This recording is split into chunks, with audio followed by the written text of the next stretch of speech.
pwede tayo na magsalita mismo sa salita ng Diyos. O Panginoong Hesus. Kaya salamat sa Panginoon sa subjektibong katotohanan. Ang subjektibong katotohanan, matatamasa lamang natin sa pamamagitan ng pag-iinsayo ng ating espiritu. Amen. Kung wala ka sa espiritu, doktrina lamang yung iyong binabasa. Pero kung madala ka sa loob ng pinaghalang espiritu, ito ay magiging liwanag sa iyo at magiging buhay at katotohanan sa iyo.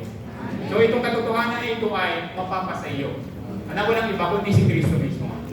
So, salamat sa Panginoon na itong katotohanan na ito ay si Kristo na naisasagawa sa loob natin. At kapag tayo ay napuspusan ng katotohanan na ito, sabi doon, gusto ng Panginoon na itong katotohanan na ito ay madala tayo sa buong kapuspusan.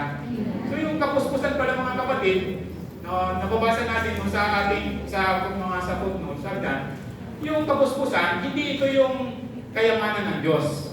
Kundi, ang kapuspusan, ito yung kahayagan ng kayamanan ng Diyos.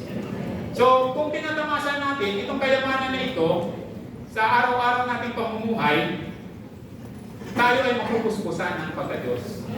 So, yung kapuspusan pala dito ay ito yung maiwagis tayo sa larawan ni Kristo. Amen. Salamat sa Panginoon. Amen. Kaya,